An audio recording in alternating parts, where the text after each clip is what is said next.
আহো ভাতিজা, hot sex দেখবা না? তোমার জন্য তৈরি করে রাখছি।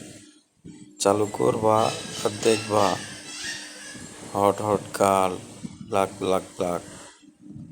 আর মেয়েরা তোমাদেরকেও বলছি, তোমরাও তো দেখো না। বন্ধ করো, দেখা দেখি বন্ধ করো। আমার মতো ইউটিউবার আসলে সব বন্ধ হয়ে যাবে।